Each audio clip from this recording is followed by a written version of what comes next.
Hey guys, welcome back to the channel. I have decided to have a little change of scenery today, so we're up in the office for something different. So welcome to Laura Beth HQ. It looks tidy this side of the camera, shall we say. I won't show you the other side.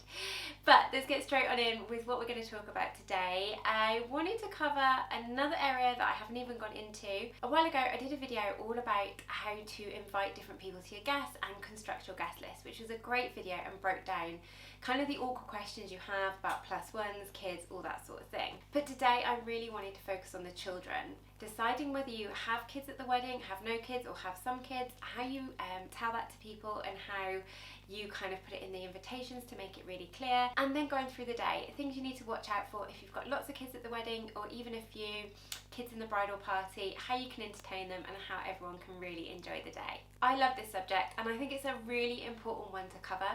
So many people just decide what they're doing, kids, no kids, some kids. They don't consider how much the kid is going to enjoy the day, what they're going to wear, are they going to be comfortable? They don't consider the parents looking after the children and how that actually affects the whole day.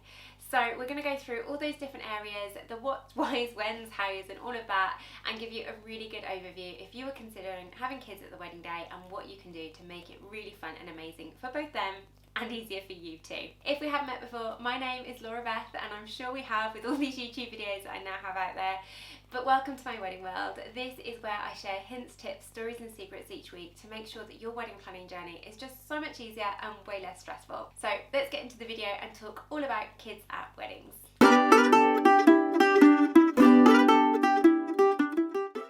I wanted to first look at the area when it comes to the invitations.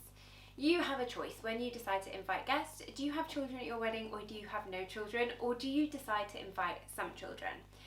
If you haven't got kids yourself, it's quite common to say you don't want children at the wedding, especially if there's no small children in your immediate family. Or you may have kids just in your immediate family and you just want to invite them but not all your friends' children. Or it may be that you've got kids yourselves, all your friends have got kids, you always spend a lot of time together, and you know what, the day just wouldn't be the same without them, so you decide to invite everyone's children. Whatever you decide to do, it's really important that you make a statement on the invitation and let people know what's going on. There are loads of lovely ways online to tell people not to bring children with them, make it really clear on the invitations if you're not, and also lovely ways to add in everyone, invite the whole family, and make it really clear that you do actually want the kids there as well. So whatever you decide to do, don't worry about it. I know it can be hard to work out and a little bit awkward to tell people they're not having their kids as part of the wedding day, but make sure you're strong about it. Do what's right for you as a couple and make sure it's really clear on the invitations so nobody brings any unexpected guests on the day. Before I dive into kind of general entertainment and that sort of thing on the wedding day, I just wanted to touch on a point if you've got kids as part of your bridal party, which can often happen. Nieces and nephews, friends' kids, your own children, you may choose to have them as bridesmaids and flower girls, or even little bridesmaids as well. It's really important if you're thinking about this, considering the child, their age, and what they're going to be able to do. Little ones are fantastic and they look so beautiful in those photos, but can often be a really daunting day for them to be around that many people staring at them, watching them, and quite often they will not perform on demand. So you want to have a think of what that child's going to be confident doing. Are they going to be okay to walk down the aisle, or do you need to consider sending one of your adult bridesmaids or someone else with them? Are they going to be okay walking down the aisle, but actually it would be better if there was two of them to kind of edge each other out there and not just be by themselves? You really want to consider this and then practice it with them so they know exactly what's going on. Children don't necessarily like change. They don't like having things just thrown on them. So the more you can prep them and help them and make them aware of what's going to happen, the easier it will be for you on the day. This also goes for their clothing. Not all little girls want to wear dresses. They don't want to wear all the fluff and the extra layers and the flowers. That might just not be them. So if you've got little girls that are like this, or boys that don't want to wear the traditional outfits, then you can totally put them in something different. Think of trousers and tops, nice blouses, that sort of thing, something they're going to be really comfortable in and be able to enjoy the day in, instead of being in an itchy dress that they really don't like and then probably on the day acting up because they don't want to be there in that outfit. The other thing that's really important to consider if you are choosing outfits for your bridal party is to think about the weather. Don't go putting them in hot, heavy clothes if it's going to be a really warm day. As adults, we know how to cool ourselves down. Kids really don't. So make sure that they're in something that's appropriate for the weather. And if it's in the winter, they've got extra layers they can put on as well to make sure that they don't get too cold. Overall, if we've got little ones in our wedding party, we want to make sure they enjoy the day too. It's really daunting, there's a lot going on, a lot of things to think about, and you need to make it as easy as possible for them. When it comes to the actual wedding day, there are so many different things for all kids that you can give them to include them in the day. They don't necessarily just have to be in the bridal party, and kids love being given different activities on the day that they can do, take responsibility for, and be part of the wedding day. If you've got lots of kids there on the day and you want to keep them engaged and part of the group, then think of little tasks you can give them. For some of the older ones, maybe you can give them a reading to do during the ceremony, or do they play any musical instruments that could be really lovely as part of the day? Could they give out programs in order of the day? Can they hand out the confetti? Little jobs like this, kids love to do, and they get so excited when it's their moment to shine. Just make sure that they know about it in advance and they're comfortable with it. Forcing any child to do what you want them to do on the wedding day and they don't want to do is a complete disaster. Makes for some great photos, but not always the best way to go. So make sure you're prepping them, telling them what's happening, and making sure they feel just as excited about it as you do. Throughout a wedding day, there is an awful lot going on. You've got the ceremony, which kids don't find that exciting and they can get a little bit antsy being around. So if you find that you've got a lot of kids and a lot of kids that are going to be noisy, then during the ceremony you may wish to take them out of the room and have a childminder, babysitter, crash sort of thing going on. I've sat in ceremonies before where there's been 20 kids, 20, 30 children in there, and it actually becomes a bit difficult to even hear the vows, because once one kid starts giggling or coughing or crying or doing something, all of them quickly follow suit. So if you've got a lot of kids, I would consider and advise doing something where they can be taken away for that part in the day so you can really enjoy and focus on your vows. Of course, if they're your own children, you probably want them there as part of the ceremony, but it's always a good idea, especially when they're really young, to have someone there who's prepped to take them out if it gets a bit too much for them or if they get upset. I always say anyone with small kids should always be sat on the end of the aisle as well, so they can make a quick exit if needs be without disrupting too much of you saying your vows at the top of the aisle. Next part of the day is a drinks reception. This is a time where the adults love to catch up, they like to chill out, chat, have photos done. Again, not overly exciting for the children. Always make sure you're considering the kids at this point. Can you do some kids canapes to keep them going? They could be little nuggets and dips, it could be some crisps, it could be things like vegetable sticks with some dips, stuff like that. Anything you know the kids that are coming to your wedding will really enjoy. Equally, always make sure you've got some kids drinks available, some juice, some squash, some water, stuff like that to keep them going throughout the day. When it comes to entertainment during the drinks reception, at this point in the day, they're kind of excited because they've got all their friends and family around them. They're quite happy playing all together, but doing things like bubbles where they can all run round and it creates great photos is a really nice thing to do. If you've got the budget to do it, you can go even more extreme, hiring entertainment, clowns, puppet shows, bouncy castles, so many different things. And other things that go down really well are things like activity tables and areas they can go and make something and do something which distracts them for a amount of time and then come back and show their parents. Throughout the meal, lots of people suggest to do a children's table, and depending on their age that can be a great idea, but be really careful. Kids being left unaccompanied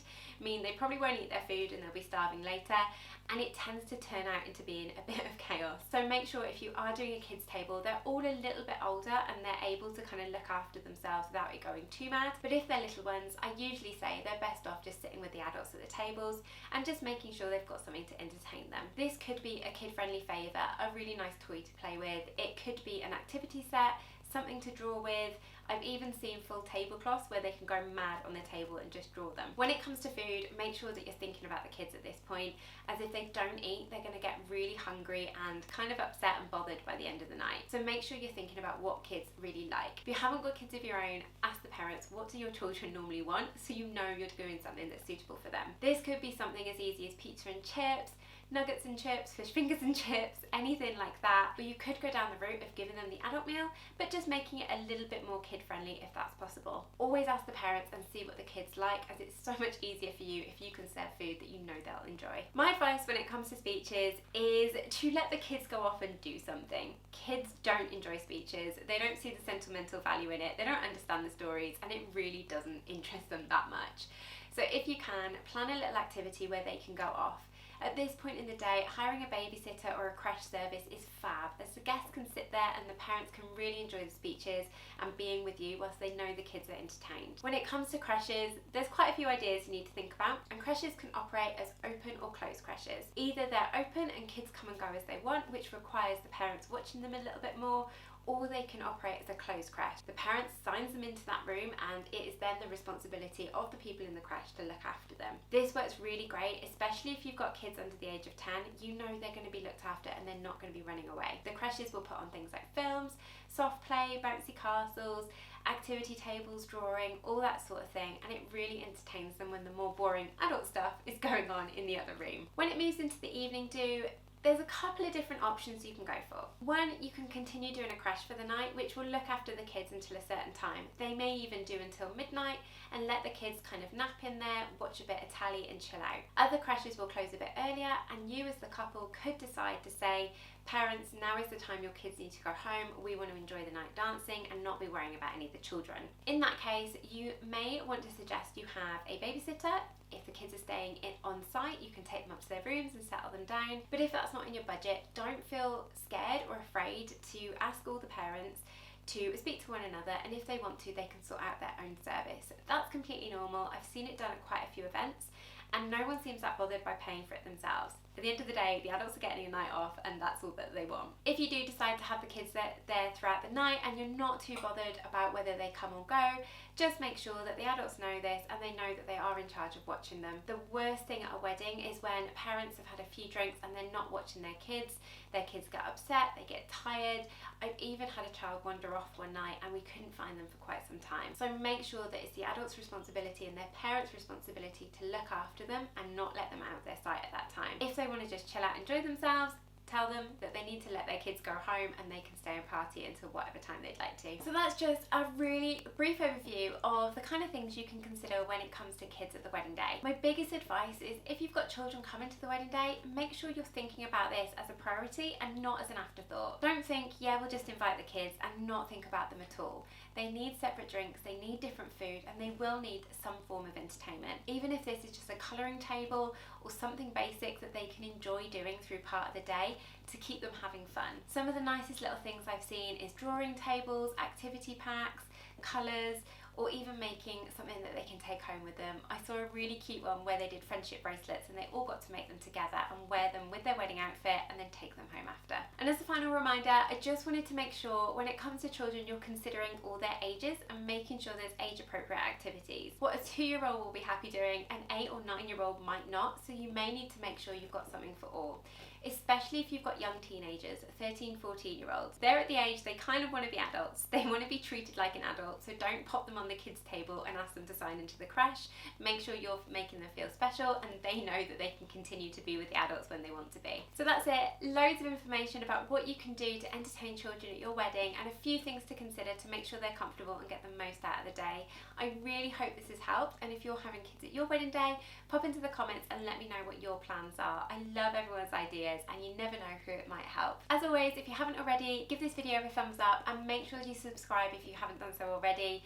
I'm sending out new videos every Tuesday. There's always so much amazing information in there that will really help you plan your wedding day and think of more of these little details that you may have overlooked. I'll leave it there for today. Thanks so much for joining me here in my office, not on the living room floor for a change, and I'll catch you on another video really, really soon. Thanks guys, bye!